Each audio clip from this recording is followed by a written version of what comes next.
Դա շինծու գործ է։ Ես Հայաստանում ընդդիմություն չեմ տեսնում Քավլիցի։ Սրբազանները նստած են ավելի շատ քաղաքական, այսպես ասույթի համար։ Էլ բիզնես, էլ շնաբարու վարվելակերպ, էլ չգիտեմ զենքով խորամ մտնել։ Աստված ինքը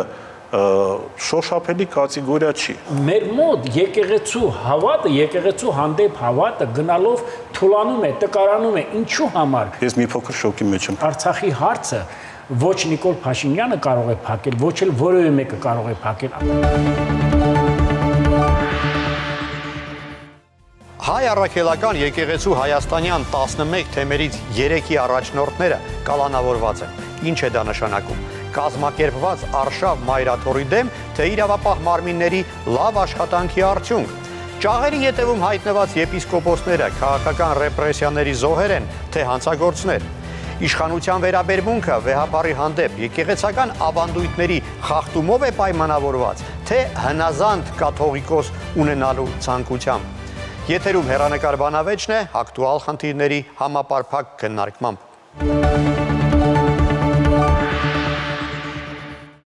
Եկեղեցու շուրջ ստեղծված անառողջ մթնոլորտը մտահոգում է բոլոր հավատացյալ հայերին։ Ովքեր են մեղավոր այս մթնոլորտի ստեղծման մեջ եւ ինչ քայլեր են անհրաժեշտ եղած լարվածությունը նվազեցնելու համար։ Այս հարցը կքննարկենք պատմաբան Ղարաբաղ կոմիտեի հիմնադիր անդամ Գագիկ Սաֆարյանի ու քաղաքագետ վերլուծաբան Տիգրան Քոչարյանի հետ։ Շնորհակալ եմ, որ այստեղ եք։ Առաջի հարցին խնդրում եմ կարճ պատասխանեք։ Արդյոք իրավապահների գործողությունները դրական եք գնահատում, թե ոչ։ Խնդրեմ։ Դրական մի քիչ կբարթանամ ասեմ, բայց իրավաչափ եմ գնահատում։ Խնդրեմ։ Իհարկե բացասական, ոչ իրավաչափ եւ ընտրվի արդարադատության, այսպես ասենք, վառ ապացույցն է այն, ինչ կատարում է եկեղեցը եւ ոչ միայն եկեղեցու հետ Հայաստանում։ Շնորհակալ եմ։ Այժմ առաջարկում եմ ծանոթանանք տեսանյութին, որը գործընկերս է պատրաստել այս թեմայի վերաբերյալ ու արդեն կանցնենք բուն զրույցի։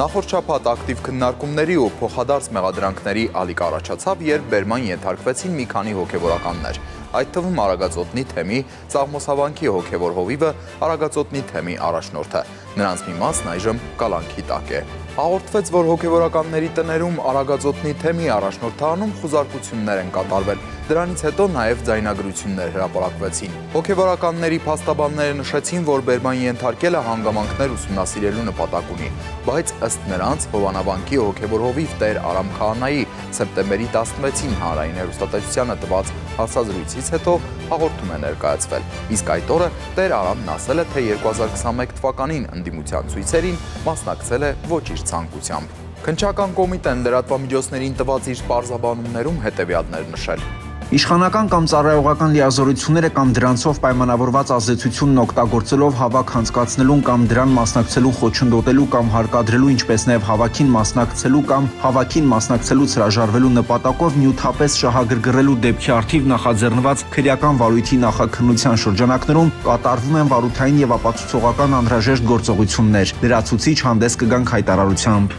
Արդյոք ձերբակալություններն այլ պատճառներ էլ ունեն։ Այդ օրը մայրաթորի խոսնակ Տեր Եսայի Քահանա Արթենյանն ազատությանը փոխանցել էր, որ մանրամասներից տեղյակ չեն եւ որ իրենք էլ պետք է որոշ պարզաբանումներ ստանան։ Այդուհանդերձ Տեր Եսայի Քահանան բարձրաստիճան հոգևորականների ձերբակալություններն ու խուզարկությունները դիտարկել էր իշխանություն եկեղեցի հակամարտության շրջանակում։ Ընդհանուր առմամբ վերջին ամիսներին հասարակական տիրույթում ու մեդիադաշտում ուշադրություն գրավեցին եւ հակասական արձագանք առաջացրին վարչապետի քննադատական հայտարարությունները, ուղղված ամենայն հայոց կաթողիկոսին, նաև մի շարք բարձրաստիճան հոգևորականների։ Փաշինյանը սակայն շեշտել է, որ իր խոսքը վերաբերում է կոնկրետ անձանց վարքին ու քաղաքական պահվածքին, այլ ոչ թե եկեղեցու ինստիտուտին, հակադարձելով պետություն եկեղեցի հակամարտություն եզրույթին։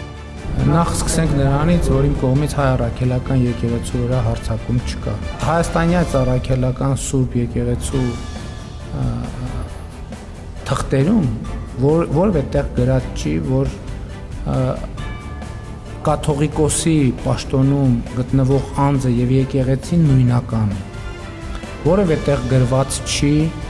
որ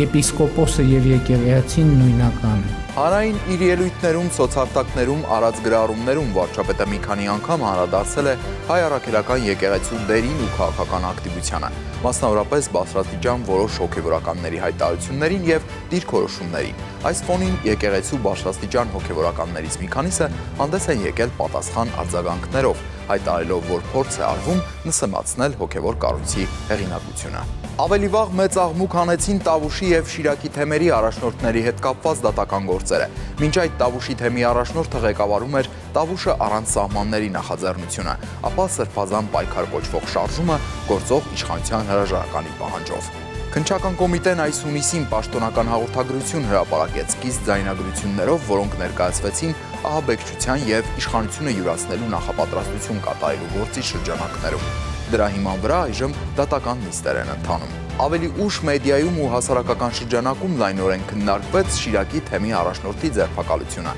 Ըստ պաշտոնական հաղորդագրության մեղադրանքի էությունն այն է, որ Աջափահյանը զանգվածային լրատվամիջոցների տեղեկատվական եւ հաղորդակցական տեխնոլոգիաների միջոցով իշխանությունը զավթելուն եւ սահմանադրական կարգը բռնի տապալելուն ուղղված հրապարակային կոչեր է արել։ Միքայել Աջափահյանը դատապարտվեց 2 տարվա ազատազրկման։ Այս ամենին նախորդել էին վարչապետի եւ իշխանության այլ ներկայացուցիչների հայտարարությունները, որ ամենայն հայոց կաթողիկոսը զավակ ունի եւ պետք է կարգալույծ արվի, իսկ եկեղեցիներում ստանդարտներ սահմանվեն։ Սրանք հայ առաքելական եկեղեցու դարերով այս գրքի մեջ կանոնները ձևակերպվել են 356 թվականից Աշտիշատի ժողովից սկսած, որտեղ հստակ ասվում է, որ ուսակրոնությունը խախտած եպիսկոպոսը, իսկ գիտեք, որ կաթողիկոսը նույնպես եպիսկոպոս է, կարգալույծ է արվում, Նրանք չեն կարող ընդհանրապես խորանին մոտենալ, նրանք չեն կարող հաղորդակից լինել հայ առաքելական եկեղեցու սրբություններին։ Այս թեման շարունակում է հիմա էլ թարմ մնալ։ Մեկ շաբաթ առաջ վարչապետը լրագրողների հետ ունեցած ճեպազրույցին բացառեց, որ հայ առաքելական եկեղեցու եւ հոգեվորականների շուրջ ծավալվող վերջին իրադարձությունները որևէ կապ ունեն Ադրբեջանի հոգևոր առաջնորդի հայտարարությունների հետ, որոնց անգամ ծանոթ չէ։ Ապա պատասխանեց նաև այն հարցին, թե արդյոք իր քաղաքական հայտարարություններից, քննադատություններից հետո են իրավապահները հոգևորականների շրջանում նման գործողություններ իրականացնում։ Ես բացառում եմ, պարզապես բացառում եմ, որ այն գործընթացները, որոնք տեղի են ունենում եւ որոնց մասին հայտարարվում է, դրանք որևէ կերպ դուրս լինեն իրավական ընթացակարգերի եւ օրենքի շրջանակներից։ Հայաստանի Հանրապետությունում պետական ինստիտուտները գործում են իրենց լիազորությունների եւ իրենց վերապահված իրավունքների շրջանակով։ Նույնիսկ եթե հրահանգ տրվի, ով է այդ հրահանգի ապօրինի գործողության պատասխանատվությունը, ով է վերցնում։ Չկա նման բան պարզապես չկա նման բան։ Որոշ փորձագետներ էլ նշում են, որ չնայած առկա բարդություններին, պետություն-եկեղեցի հարաբերությունների հստակեցումը կարող է դառնալ Հայաստանի իրավական բարեփոխումների առանցքային քայլերից մեկը։ Հասարակության ակտիվ մասնակցությունը, իրավապաշտպան կառույցների վերահսկողությունը եւ պետական մարմինների հաշվետվողականությունը կարող են ձևավորել այն միջավայրը, որտեղ իրավունքներն այլևս չեն դիտարկվի որպես վեճի առարկա, այլ որպես հենասյուն, նշում են փորձագետները։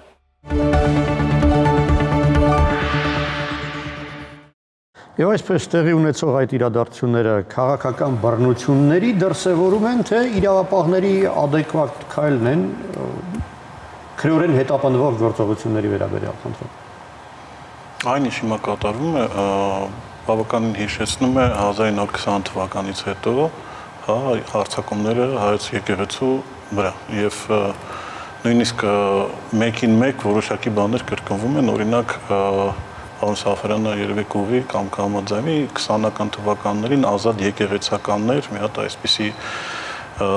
կազմակերպություններ առաջացել կարգալույսներից, չգիտեմ, այլ հարող եկեղեցուն չհարող այլ գործիչներից, թերթ էին թողարկում եւ այլն, բայց բավականին շուտ ընթացքում մարեց եւ պարագլուխները, այսպես ասենք, կազմակերպություններից մի մասը նույնիսկ գնդակահարվեց հետո Խորհրդային Միության կողմից եւ Այս process-ը նման է եւ այդ բոլշևիկյան, այսպես ասենք, մոտեցումներին, հա, երբ որ ընդհանրենք հետո սպանվեց կաթողիկոսը, ինչպես շատերն են ասում, եւ նաեւ շատ նման է նրան, ինչ է կատարում հիմա Ուկրաինայում, որովհետեւ Ուկրաինայում գնում է մոտավորապես այն process, որը հիմա փորձում է նախաձեռնել Նիկոլ Փաշինյանը Հայաստանում։ 2019 թվականին Պորոշենկոն ստեղծեց փաստացի ուկրաինական ուղղափառ եկեղեցի, Տոմոսը փոկեց Կոնստանտինոպոլիսի պատրիարքից ուղղափառ եւ նվիրեց նրան եւ այնուհետեւ անցավ գրոհի Մոսկվայի պատրիարխատին կից ուկրաինական առաքելական եկեղեցուն։ Մենք տեսնում ենք յուրաքանչյուր օր փորձում են գրավել եկեղեցիներ, որոնք պատկանում են Մոսկվայի պատրիարխատին, ընդ որում Մոսկվայի պատրիարխատի այդ ուկրաինական եկեղեցին հայտարարել է, որ իրենք որևէ կապ Մոսկվայի պատրիարխատից չունեն։ Մարդկանց դուրս են հանում, իր ուկրաինական սրբությունը Լավրան, Կիևո-Պեչորսկի Լավրան գրավել են, հա, ծեծու ջարդով, բարձրաստիճան ուրեմն հոգեվորականներին բանտարկել են, այսինքն մեկին մեկ, նույնը ինչ անում է Փաշինյանը, քանի որ մետոդիկան նույնն է, ինքը կոնկրետ ինչ է ուզում ինքը ստեղծի եւ դրանով էլ գնում է եւ մենք իրակյուրությունից հետո ելի կտեսնենք, որ այդ process-ը շարունակական լինելու է։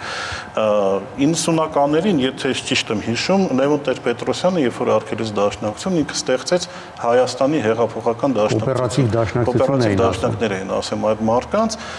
ֆինանսավորեցին, օֆիսներ տվեցին, չգիտեմ, նույնիսկ զինեցին, հա, բայց էլի փճվեցին, որովհետև այդ երկարեմա պատմության մեջ, եթե դա արհեստական ինչ-որ բան է ստեղծում, դա չի աշխատում։ Ինչ կոոպերատիվ եկեղեցի է ակնկալվում կլինի։ Կոոպերատիվ հայկական եկեղեցի, շատ հավանական է որոշելու է որոշակի եկեղեցիներ գրավել մայրաթորից, հա, ինչպես օրինակ փորձելու է դա անել Օհանավանքում, եւ այդ process-ը տևելու է այնքան, ինչքան տևելու իր իշխանությունը, որովհետև հայրաքելական եկեղեցին դա էլ կմարսի։ Հիմա քրեական գործերի հետ կապված ուղղակի մի վառ օրինակ ցույց տամ, տեսեք, Միքայել Սրբազանը, հա, ընդ որում Միքայել Սրբազանը ասել է մի բան, որի համար հետո դատախազությունը քրեական գործ չի հարուցել, հա, այնուհետև կրկնել է նույն բանը ու այնուհետև քանի որ արդեն ձեռք է տալիս Միքայել Սրբազանի կալանավորել, իրեն կալանավորեցին։ Արագածոտնի Սրբազանը ինչ համար ենք դատվում, որ համոզել է մարդկանց գնալ ցույցի, բանական 3, հա, բացահայտում եղավ հետքի, որտեղ ԿՊ-ի ներքին խմբում, հա, գրված է, որ Նիկոլ Փաշինյանը մարդկանց ասել է Ավինյանի քարոզչական կամպանիային միցինգին բերելու է մարդկանց, հանկարծ վարչական ռեսուրս չկատարենք, հետո մտնում է Կոտայքի փոխմարզպետ ասում 25 հոգի կբերեմ, Գեղարքունիքից ինչը Երևանի քաղաքապետի ընտրության են բերում։ Հիմա եթե այդ մարդը ասել է բեր, հա, այս էլ բերել է, կամ կոպիտ ասած չի բերել։ Հիմա նույնը վարչապետն է կրկնում։ Ճիշտ կլիներ իմ կարծիքով, որ հիմա դատախազությունը մտներ գրոհեր, չգիտեմ, կառավարության շենքը ու նույն ձևի ինչպես Սրբազանին բերեցին Արագածոտնի կալանավորեցին 2 ամիս, հիմա նույն արարքն է, բացարձակապես հասկանալի է ձեր կարծիքը։ Սկզբում ասեցի, սա անտրովի արդարադատություն է, եւ եթե դու անում ես, մեղադրում ես մի բանի մեջ մարդկանց, եւ նույնը անում են քո մարդիկ, բարի եղի կամ քո մարդկանց էլ կալանավորը, այդ թվում ինքդ քեզ կամ ուղղակի մարդկանց բաստող, որովհետև դա շինծու գործ է, դա նույնիսկ Վենետիկի հանձնաժողովը այդ ցույցերին հրավիրելու, կանչելու, համոզելու գործընթացը համարում է ոչ իրավաչափ այն ինչ որ անում են Հայաստանում։ Հնարավորություն տանք դրան դիմախոսը արձագանքի եւ իր փաստարկները բերի։ Շնորհակալություն։ Նախ պարոն Քոչարյանին հիշեցնեմ, որ Լևոն Տեր-Պետրոսյանը չստեղծեց այսպես կոչված շինծու արհեստական կոոպերատիվ դաշնակցությունը, քանի որ ես ինքս եղել եմ շարժման ղեկավարներից մեկը, դա ստեղծվել էր 89 թվականին, 1989 թվականին եւ այդ Էդամ Արիստակեսյան, Հարություն Արիստակեսյանը եւ Դաշնակ Կարոն չէին կարող փոխարինել, ինչքան էլ Լևոն Տեր-Պետրոսյանը մոլուցք ունենար հայեղափոխական դաշնակցության հանդեպ արգահատելի կամ ատելություն ունենար, չէր կարող, այնպես որ 94 թվականին չի եղել։ Նախ Ես ասում 94, ես ասում եմ 90։ Անցնենք եկեղեցու խնդիրները։ Նախ ուրեմն հայ եկեղեցու, հայ առաքելական եկեղեցու հովվապետը ինքը իրեն դուրս է դրել մայր խորանից եւ ուրեմն մայր տաճարից, խորանից եւ մայր տաճարից, իր կեցվածքով, իր արժի համակարգով, իր պահվածքով։ վաղուց ի վեր նրանք դեմ են գնացել իրենց կենցաղով, իրենց մտածելակերպով 4-րդ դարում տեղի ունեցած Նիկեայի տիեզերական ժողովի եւ Կոստանդնուպոլսի տիեզերական ժողովի կանոններից, եկեղեցական մեծ օրենքներից։ Այնուհետև նրանք դեմ են գնացել հարյուրամյակների ընթացքում ձևավորված հայ եկեղեցու կանոնադրային բոլոր օրենքներից։ Եկեք առայժմ խոսենք այդ 3 կալանավորված եպիսկոպոսների գործերի մասին։ Ուրեմն սրբազան հայրերը, եպիսկոպոսները բոլորը իրենց գործողություններում ունեն հանցակազմ առ Հայաստանի Հանրապետության պետություն, առ պետականություն։ Դատարանը թող որոշի իհարկե։ Ուրեմն, այսպես ասեմ, ամեղության կանխավարկածը պիտի անպայման տարին ու ոգուն համապատասխան լինենք, ես ասում եմ առերևույթ հանցանքների մասին։ Մնացածը թող որոշի դատարանը։ Շիրակի թեմի առաջնորդի հետ կապված պիտի ասեմ բազմիցս հայտարարել է ռազմական հեղաշրջման մասին, բազմիցս հայտարարել է պետականությունը տապալելու մասին, ոչ իրավաչափ օրինական ուրեմն ճանապարհով, Բագրատ Սրբազանի կամ այսպես ասած Վազգեն Գալստանյանի արդեն պահով պիտի ասեմ, երբ որ այդ շարժումը 2024 թվականի մարտին մեկնարկել էր Տավուշում եւ դա կոչում էր Փրկություն հանուն Տավշո շարժում, այնուհետև երբ որ ուղղություն վերցրեց դեպի Երևան, ես ասացի, սա իշխանափոխության համար պայքար է, որովհետև ես ինքս էլ եմ եղել այնտեղ ու կիզակետում կանգնած եմ եղել, սկսած էնկլավներից, մինչև Ոսկեպար, մինչև Բաղանիս, մինչև Ջուջևան եւ այլ։ Եվ ամբողջ խնդիրը ինչն էր։ Դրանից 1-2 տարի առաջ ՀՀ երկրորդ նախագահը հայտարարեց, որ եթե տեսնում ենք իշխանափոխություն չենք կարողանում անենք կամ քաղաքական ընդդիմությունը թույլ է, այսպես կոչված ընդդիմությունը, որտեղ ես Հայաստանում ընդդիմություն չեմ տեսնում, Քավլիցի ընդդիմությունը ես համարում եմ պետության մեծ նվաճում, համարում եմ ուրեմն քաղաքական կյանքի, հանրային կյանքի ամենամեծ երևույթներից մեկը, սակայն ընդդիմության այս կերպարը եւ այս խայտաբղետ պալիտրան նկարագիրը թույլ է տալիս ինձ ասելու, որ Հայաստանում չկա ընդդիմություն, կա գրպանից գրպան տեղափոխվելու, լափամանից լափաման տեղափոխվելու մարդիկ։ Ասեց պիտի շարժումը ղեկավարի հայ առաքելական եկեղեցու մի նշանավոր հովիվ, ասենք եպիսկոպոս կամ արքիեպիսկոպոս եւ այլ։ Եվ ընդհանրապես նրանք եկան Երևան, բոլորս տեսանք այդ ընտրազանգվածը, իմ հայրենի ղարաբաղցիները, որոնք մտահոգ են իրենց խնդիրներով սոցիալական, կենցաղային, նաև նախկին ոստիկաններ, նախկին կաշառակեր, դեկաններ, չգիտեմ, տարբեր կարգի ընտրազանգված եւ հավաքելով հայտարարեց, որ կառավարությանը տալիս են 20-25 րոպե, այնինչ հայտարարելով, որ նաև մեր հետ է, մենք ամենօրյա հորդոր ունենք Մայրաթուր Սուրբ Էջմիածնից եւ անձամբ ամենայն հայոց հայրապետ, ուրեմն կտրիչ Գարեգին երկրորդ վեհափարից։ Ես պիտի ասեմ, եթե դրան չի հետևել Միքայել Աճապահյանի եւ Վազգեն Գալստանյանի պարագայում անմիջապես չի հետևել երկու ուրեմն հայ առաքելական եկեղեցու ստորակարգության բարձր աստիճանը ունեցող arczepiskoposների կարգալույց լինելը, փիլոնազրկումը, ուրեմն այո, հայ առաքելական եկեղեցու վերնախավը ասենք, որովհետև Հայաստանի կառավարության ղեկավարը ոչ մի նախադասություն չունի արգահատելի, քննադատաբար,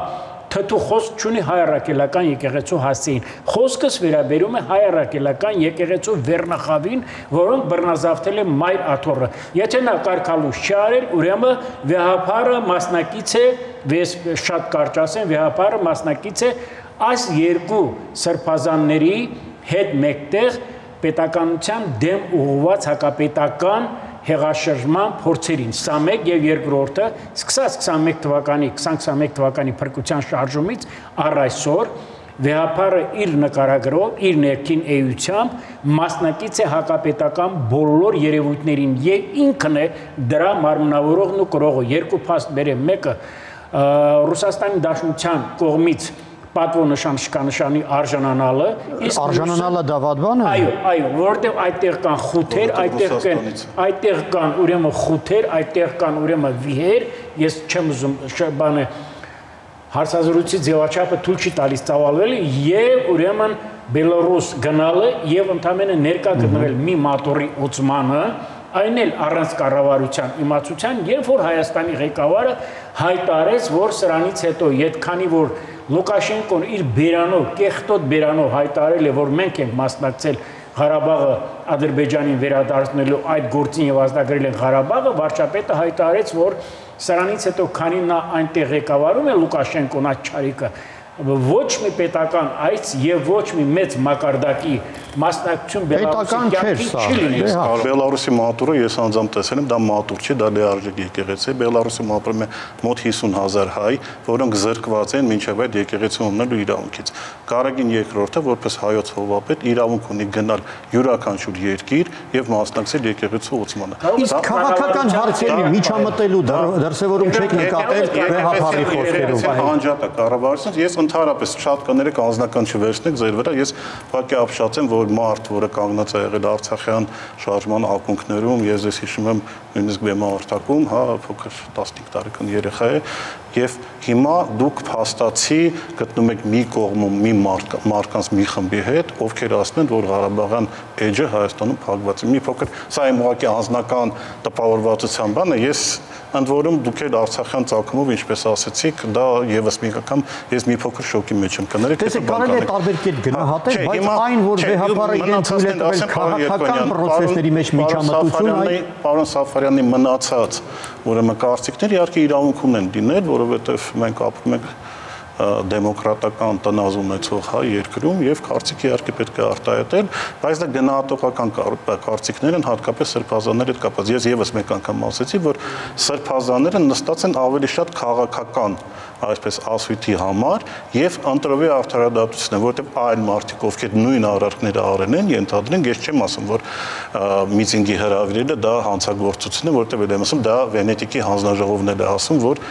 սա ընդունելի բան չի եւ եթե հանրական դատարան գնա, իհարկե դոտվածը դուրս է գալու, որը ներմուծել է Դանիել Հովհաննիսյանը։ Բայց եթե նույն բանի համար ես էլ եմ ասում Նիկոլ Փաշինյանը, որը ասում է մարդ կբերեք միցինգի, հա, եւ ես սպասում եմ 1 ժամ հետո ոստիկանություն, ԱԱՑ եւ այլն բոլորը լցվելու են, չգիտեմ, Կոտայքի մարզպետարան, Գավառի ուրեմն ՔՊ-ի բան բաժանում եւ այլն, կասեն ընկեր, ես ինչեր չեն անում։ Եկեք բոլորին դատենք, եթե տենց է, եկեք դա ամեն ինչ էլ անենք եւ վերջինը ուրեմն Նիկոլ Փաշինյանը իրան պահում է իր պայելաձև որպես սովորական աղանդավոր, ինքը ասում է, որ հայ-առաքելական եկեղեցու զավակ է, հա, ինքը գնում է հաղորդություն է ընդունում, հա, կաթոլիկ եկեղեցում։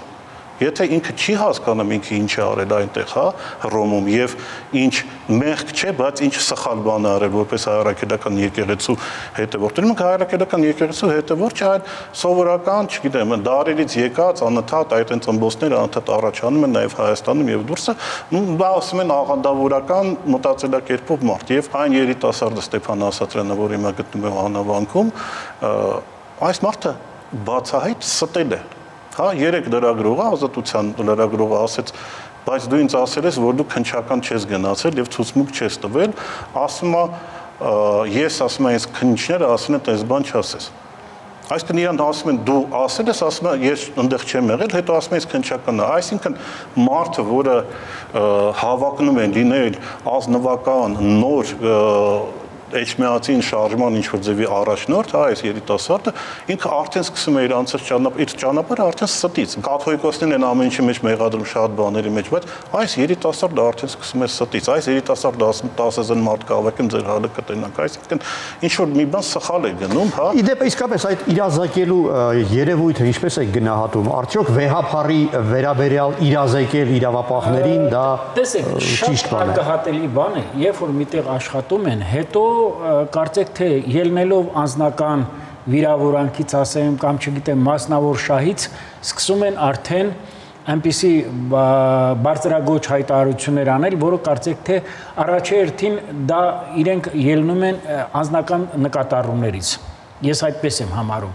Ասել, որ այս 3 եպիսկոպոսների գործունեության մեջ եւ գործառույթային իրականացրած աշխատանքների մեջ հանցակայում չկա, դա ես բացառում եմ, բայց իհարկե ընտրովի պիտի չլինի արդարադատությունը, եթե արդարադատությունը չլներ ընտրովի, ապա Հայաստանի Հանրապետության նախորդ բոլոր ղեկավարները պիտի լինեն բանտարկված։ Բոլոր հանցակազմը կա, ապա Հայաստանի Հանրապետության նախորդ դատախազը, որը 20 տարի աշխատել է եւ հետո խաչ է կախել ու շորշպար է արել, բայց մարդասպանություններ է թաքցրել եւ կատարել է ընտրովի հրադադարություն, նավաղուց պետք է լիներ բանտարկված։ Տակիրը որ ժառանգություն մնացած դատախազը, որը կրկին Նիկոլ Փաշինյանն էր կալանավորում, հետո հնուհնազան ծառում էր Նիկոլ Փաշինյան եւ հանգիստ ֆորֆորում։ Այո, պետեկամուտների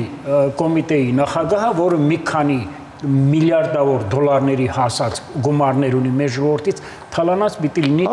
Եկեղեցու խնդիրներից եկեղեցուն ես ձեր հետ համամիտ եմ։ Այո, աղանդավորներ կան մեր եկեղեցու։ Մեր եկեղեցու հավատավորները, ուրեմն մեր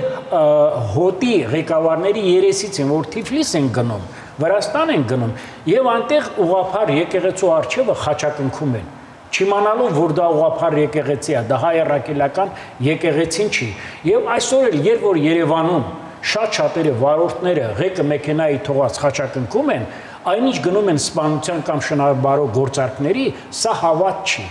Մեր երկրում բուն դրած աղանդների եւ տարբեր, ուրեմն հակակրոնական կազմակերպությունների այսպես օրեցօր աճումը պայմանավորված է նաեւ մեր հոգեվոր հայրերի կենցաղով եւ նրանց ապրելակերպով։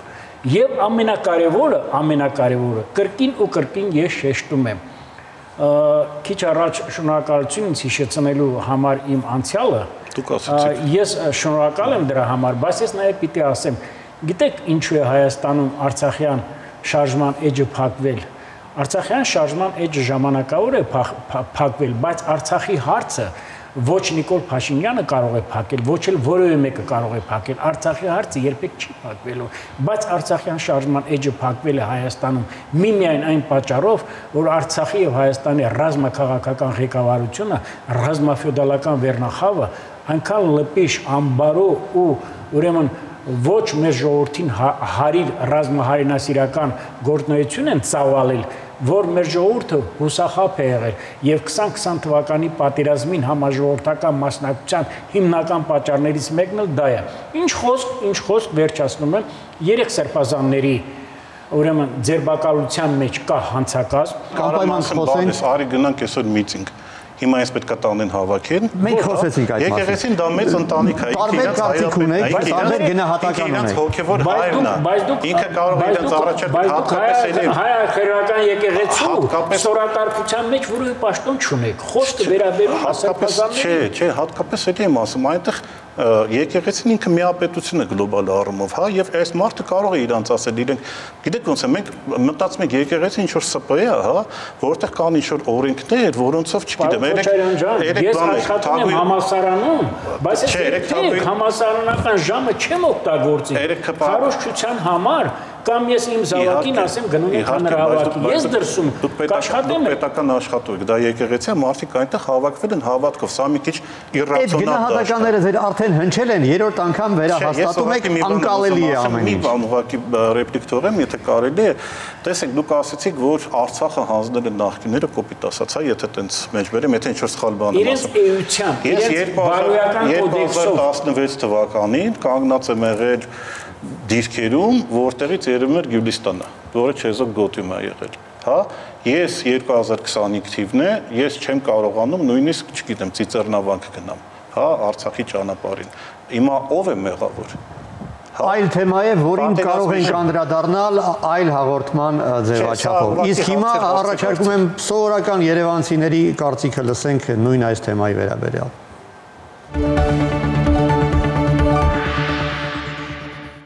Եկեղեցու պարտքը հոգևոր սնունդ տալն է հասարակությանը, իսկ պետության պարտքը երևի բոլորս է գիտենք ինչն է, ինչը որ ընդհանրապես չի վերաբերվում եկեղեցու գործերին։ Եկեղեցին պետք է քաշվի միտում, պետությունն էլ հանդարտվի, տեսնենք ինչ է լինի։ Պետք է չի խառնվել եկեղեցու գործերին, ոչ թե եկեղեցականների, այլ ընդհանրապես եկեղեցու։ Նշել որ եկեղեցին չի խառնվել, եկեղեցին լա խառնվել, պետությունը լա խառնվել։ Եկեղեցու դերը նաև պետությունը պահպանելն է։ Բան չեմ հասկանում ով ում դեմ է, չեսնի գավարյա։ Եկեղեցին պետք է ժողովրդի հետ լինի։ Քարոզել երևի պետք չի, ժողովուրդը ինքը թող որոշի։ Համախմբել ավելի ճիշտ։ Պետությունը թող իր դիրքում լինի, չխառնվեն իրար, էլի ոչ պետությունը, ոչ եկեղեցին։ Բայց որ սա խառնվել է իրար, դա փաստ է։ Պետության դեմ էլ համախմբելն է սխալ եւ եկեղեցու դեմ։ Եկեղեցին մի քիչ զուսպ պետք է լինի իր արտահայտությունների մեջ։ Կառավարությունը պետք է զիջումների գնա կամ էլ համակերպի, որ քրիստոնեությունը մեր հավանանքն է ու պիտի պաշտպանենք։ Չգիտեմ, հեղաշրջումներ են ուզում փորձ են անեն։ Եկեղեցին ինչ գործում են տանապես, այնպես բաներ են նշվում։ Եվ այսօր մտնում ես, արդեն հաթախում է դրա մեջ առիթը ստալը, որ իրանք է քեզանով ասեն, սկսեն զբաղվել։ Հույսով եմ բարեհաջող կավարտվի։ Համեն դեպս պետք է պետությունը առանձին լինի, եկեղեցին առանձին։ Պետք չի եկեղեցին ձեռքտալ։ Որովհետև թալերով մեր եկեղեցին մեզ պերգել է։ Ինչ որ անստամբություն են ուզում անեին, մեքենաներին բաժատ տալի, պատրի տակ մարդկանց են ուզում գյուլեին, ասենք էդի եկեղեցիականի ասել եք։ Ինչ որ մի քանիսի սքեմի տակ թաքնված, չգիտեմ, եկեղեցականներով չի որոշվում եկեղեցու դերը։ Դե հաշտվեն առանց պատերազմների։ Հուսանք որ լավ կլինի։ Մենք տորներ ենք մեծացում, իրանց համար ենք անհանգստացում։ Հույսեր ունեմ, որ մեր պետությունը կկոնսոլիդացվի, եկեղեցին մեծ ցավ է, կարծում եմ բոլոր հայերի համար, երբ որ տեսնում են, որ մեր հոգևորականներին դատում են։ Դա կարծում եմ մենք դրանով մենակ թշնամուն ենք ուրախացնում։ Հայերս շատ բան ենք տեսել։ Էս էլ կանցնի։ Կիրակի օրը սպասվում է մի իրադարձություն, որը կարող է ել ավելի մեծ լարվածություն առաջացնել, հա։ Խոսքը հանավանքում սպասվող պատարագի մասին է, որը փորձելու է իրականացնել մի հոգևորական, որը կարգալույծ է հայտարարված եւ մայրաթորի կողմից այլևս չի ճանաչվում։ Հակառակ դրան հրավիրում է մարդկանց եւ ոնց հասկանում եմ նաեւ Հայաստանի վարչապետն է գալու այդ օրը Սողմոսավանք։ Ինչ զարգացումներ կարող են լինել արդյունքում։ Արդյոք այս արճակատումը չի կարող դուրս գալ վերահսկողությունից։ Արճակատում չի, սա աբսուրդի ժանրից է, հա։ Ես ասեմ ձեզ, օրինակ, անտեղ իրանք պատարակ կանեն, որը անօրինական պատարակ է եկեղեցու կանոններով, հա ինչ էլ իրենք ասեն, որտեղ կարգալույց մարդ իրանք չունի պատարակ մատուցելու, հետո իրանք միասին կարող են գնալ, Երևանում կրկես է բացվել, հա, կրկեսում մասնակցեն, այսինքն գլխավոր մարդկանց ասել դուք մի կողմ, մենք ավելի լավ գիտենք դա ինչ է, այնուհետև կարող է որոշեն ինչ որ բան, Կապույտ մզկիթ, ի նշան հայ-ադրբեջանական բարեկամության գնան Կապույտ մզկիթում մի հատ ինչ որ ազան կարդան։ Մզկիթը պարսկական է։ Պարսկական, հա, ոչինչ։ Միակ մզկիթն է մինչև սարքեն ադրբեջանականն էլ շուտով։ Մի հատ էլ դա անեն, այսինքն գիտեք, այդ երիտասարդը, հա, այդ Սուտասան երիտասարդը, ես իրանք ունեմ Սուտասան ասել, որովհետև բացարձակ վիդեոյի վրա, տեսանյութի վրա Սուտ է ասում։ Ինքը արդեն կարող է ինչ ուզում անի, բայց ինքը այդ անավանքի տարածքից, որը պատկանում է առաքելական երկրից, պետք է դուրս գա։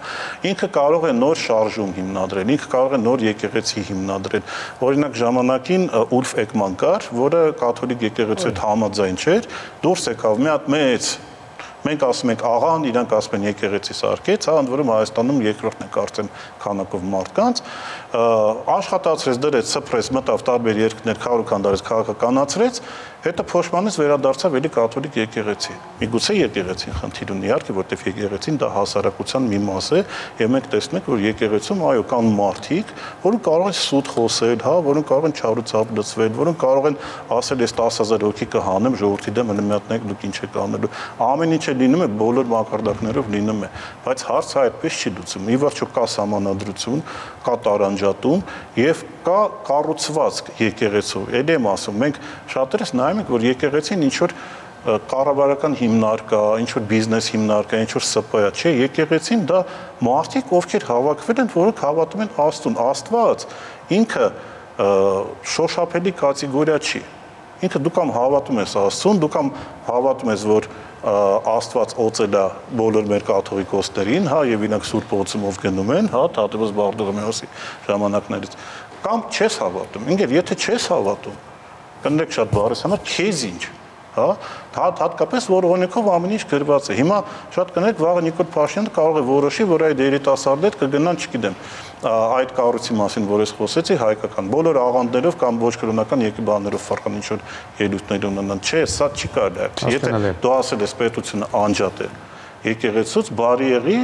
ուրեմն դա մի արա, մեկ էլ ես եթե խնդրեմ անձնական խնդրանք, եթե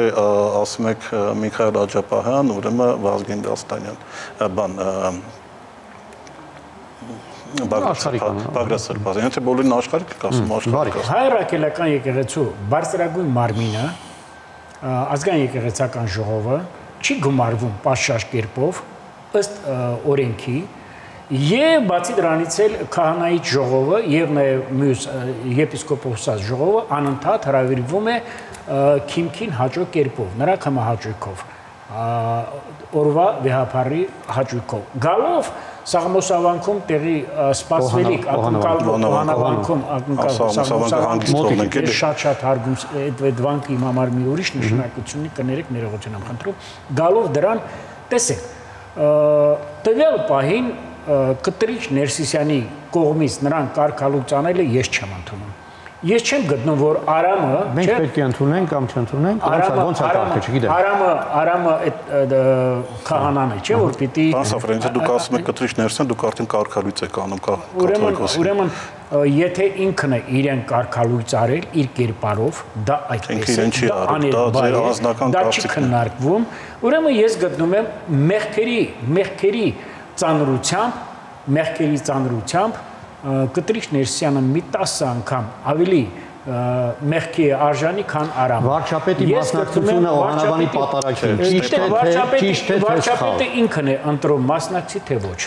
Արդյոք դա չի հրահրի նոր ինչ-որ պրոցեսն է բացասական։ Կառավարության ղեկավարը հակաեկեղեցական գործունեություն չի ծավալում, ընդհակառակը 2018 թվականին նա մեծահոգություն է դրսևորել Մայր Աթոռի ղեկավարության հանդեպ, որպեսզի ուղղվեն, բայց չի ուղղվել։ Իսկ գալով արդեն որ դա ավելի կհրակնի մարդը ինչ իրավունք ունի եկեղեցուն շանս տա ուղղվելու թե ինքը եկեղեցին պետք է կանգնած լինի պետության Ես նույնիսկ չգիտեմ իրան ով է մտածել որպես միաբանության շատ անդամներ իրան ով է մտածել հայոց հայրապետը միշտ ասել են որ եկեղեցին պետք է նպաստի պետության կայացմանը մեր եկեղեցին ոչ միայն եկեղեցին այլ հասարակ քրիստոնեական եկեղեցին կայացմանը ձեր պետությունը ձեր հայրենիքը Ձեր պետությունը, ձեր հայրենիքը հանձնել է Ադրբեջանին, ձեր պետությունը ասում է, որ այն շարժումը, որը դուք սկսել եք, դա եղել է խորհրդային պատրիոտիզմի մոդելի վրա, որը պետք է փակել։ Ձեր պետությունը չակերտավոր, չէ, ձեր պետությունը ասում է, չէ, դուք հիմա շարունակում եք։ Ես հարցում եմ, որը շատ կարևոր է ու պետք է հասցնենք այդ հարցին անդրադառնալ։ Ես որ ասում եմ, ձեր պետությունը, դա եկեք հավլիցի, դա Նիկոլ Փաշինյանի պետությունն է, դա Հայաստանի Հանրապետությունը, Նիկոլ Փաշինյանը Հայաստանի Հանրապետության շահեր է, հնարավորություն տալու եմ խոսելու։ Ես երկու նախադասության վերջացնում եմ։ Ես գտնում եմ, որ ուրեմն եկեղեցին պետք է եկեղեցու տերերը կանգնած լինեին պետության կողքին, պետք է ծառայեին պետությանը, ավելի խորը ասեմ, եւ եկեղեցու մեր ղեկավարություններ բարձր հոգեվոր դասներ առաջերտին պիտի պաշտի ոչ թե խաչը, այլ պիտի պաշտի զինանշանը պետության եւ դրոշը։ Եվ ըստ այդմ շարունակի իր գործունեությունը գալով Օհանավանքի նոր են գալիս, գալով Օհանավանքի պատարագի կազմակերպիչ Արամ Քահանային եւ դրան վարչապետի մասնակցությանը ես այստեղ հակաեկեղեցական, հակապետական ոչինչ չեմ տեսնում։ Իսկ ասելով որ եկեղեցին կարգալույց անում, եկեղեցու օրենքներ իրավունք չունի պատերականել, դու ոչ մի հակաեկեղեցական բան չեք տեսնում։ Ասենք որ մեր վեհապարը կուսակրոն վեհապար չի, նա կուս չի, ոչ թե կուս, այլ կոս են ասում տղամարդկանց նա կոս չի։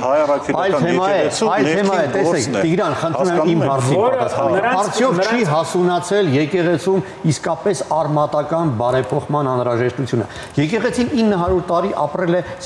գործունեություն է ծավալել, չունենալով պետականություն, Հայաստանում չկար պետություն։ Հիմա ունենք, արդյոք չպետք է հարմարվի, հաշվի առնի, որ կա պետական շահ։ Պարոն Երկանյան, դա այդտենց էլ եղել է եկեղեցին պահել է։ Եկեղեցին դա պետության եւ ազգի անգլերեն բառով ասեմ բեկափն է, հա, որը ժամանակին հավաքել է, եկել է անկախությունը 18 թվականին, եկեղեցին ասել են գեր։ Քեզ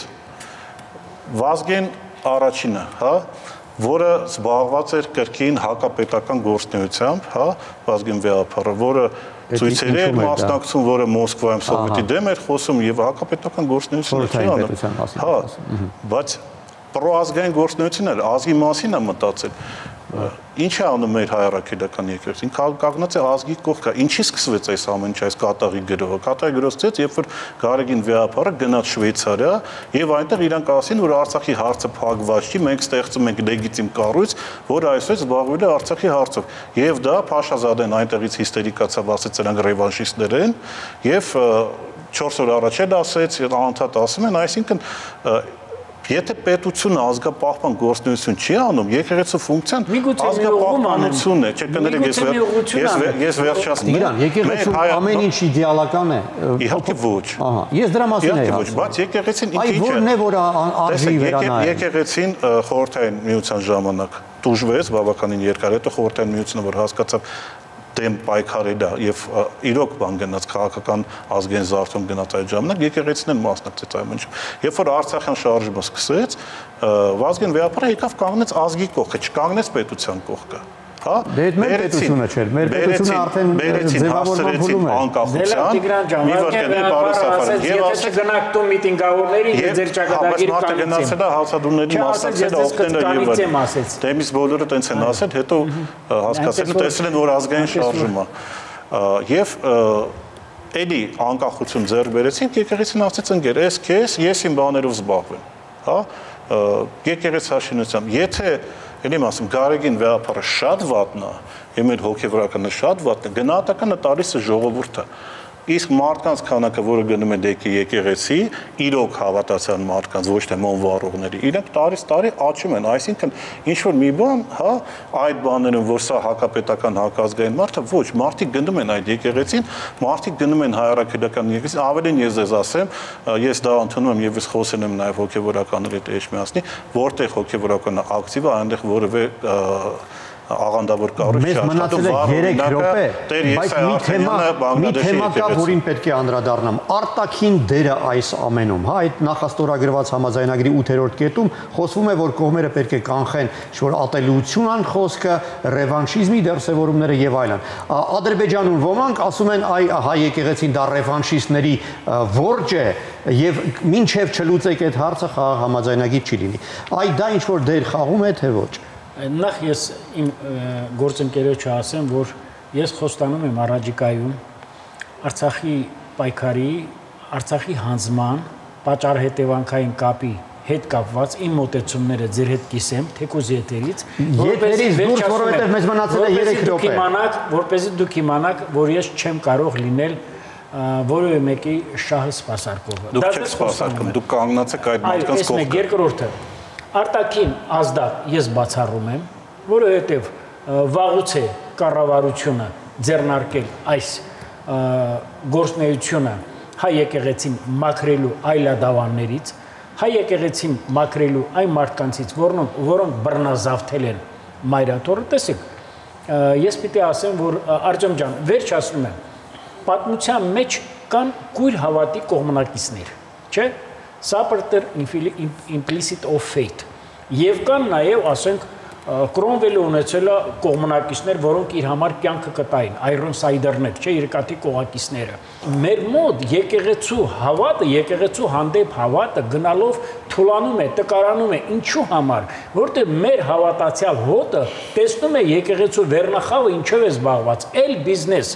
էլ շնաբարո վարվելակերպ, էլ չգիտեմ զենքով խորամ մտնել, էլ չգիտեմ հարսանիքներ, էլ չգիտեմ դերևս ապօրինի զավակ ունենալը, ավելի շատ գնալ եկեղեցի, դերևս ապօրինի զավակ ունենալը, դերևս դա չի համարում չարյաց փոքրագույնը, ասել որ սա ունի արտաքին ազդակ եկեղեցու վրա հարձակվելու համար կտրականապես մերժում եմ, որտեղ կառավարությունը եկեղեցու հանդեպ ոչինչ չունի լավից բացի դրանից մեր եկեղեցու վերնախավը թափանցիկ չի աշխատում, ամբողջ աշխարհում Գերմանիա, Անգլիա, Իտալիա բոլորը սենց հրապարակում են, չէ, ultimate beneficiary, եկեղեցու նվիրատուների ցանկը։ Մեր մոտ սա չի արվում։ Մենք ասենք մեկը եկեղեցու Վեհապարին փող է տալիս, ասում է, ես կանգնած եմ եկեղեցու կողքը, Մոսկվայից եկել է ուզում է իշխանափոխություն կատարի։ Մեր պետությունը պիտի դա չթույլատրի։ Տիգրան, արդյոք արտաքին գործոնը նկատվում է։ Սոկի պատասխան, եթե ես ինչ-որ գումար եմ տալիս եկեղեցուն, դա ում եկեղեցու մեջ է, հա, եկեղեցին փառք Աստծո, նաև հարկային է, հարկեր է վճարում, top 1000-ի մեջ է մտնում որպես հարկատու խոշոր, նաև եկեղեցին հրապարակում է այդ եկամուտները եւ այդ ամեն ինչը, այսինքն այստեղ բան անենք։ Ես ուզում եմ, չգիտեմ, կոպիտ ասած եկեղեցի սարքեմ ինչ-որ գյուղում եւ ես գումարը տալիս եմ եկեղեցուն, դա իմ եւ եկեղեցու գործն է բացարձակապես։ Եվ երկրորդը, իշխանությունը իրավունք չունի մաքրել եկեղեցու ներսից մարդկանց։ Եկեղեցու գործունեության պատասխանը տալիս են հավատավորները, իսկ հավատավորների հոտը բազմակի աճել է, ելի եմ ասեմ, եւ եկեղեցաշինության շնորհիվ, եւ նաեւ մարդիկ գալիս են տեսնում են նորմալ քահանաներ են, ամեն ինչը եւ այլն, այսինքն այստեղ ելի եմ ասում, այդ տարանջատումը մենք պետք է խիստ փայենք եւ որևէ մեկը պետությունից իրավունք չունի գնա եւ զուգահեռ պատարակ մատուցի։ Եթե եկեղեցու սքեմ հակած եւ վեղար կրող ազնվորությունը գործակալական կամ ասենք որևէ ցանցի մեջ է։ Հիմա Միքայել Սրբազան պետությունը չպիտի զբաղվի։ Միքայել Սրբազանում գործակալն է։ Տիգրան, հարցս հիշում եք։ Դիմացան գործակալ Միքայել Սրբազանում գործակալն է, որը սա իմ հարցին խնդրում եմ, պատասխանեք ու ամփոփենք, հա։ Այդ Փաշազադեի Ալիևի դերը այս ամենում նկատում եք։ Ես ամենասկզբից ասեցի, մեկին մեկ ինչ կատարում է Ուկրաինայում, փորձը կատարում է այստեղ։ Այսինքն մեկին մեկ ես էլ եմ ասում, ես մի քանի շաբաթ առաջ հարցազրույցներ եմ տվել եւ ասել եմ, որ այստեղ կոոպերատիվ եկեղեցի է բացվելու, չգիտեմ, անունը կդնի Հայաստանի առաքելական եկեղեցի։ Այդ ուղղությամբ է գրել տերերը, որոնք մեծ Բրիտանիան է եւ Թուրքիան է, որոնք նայում են այս տարածաշրջան, իրանց դա է պետք։ Ի վերջո,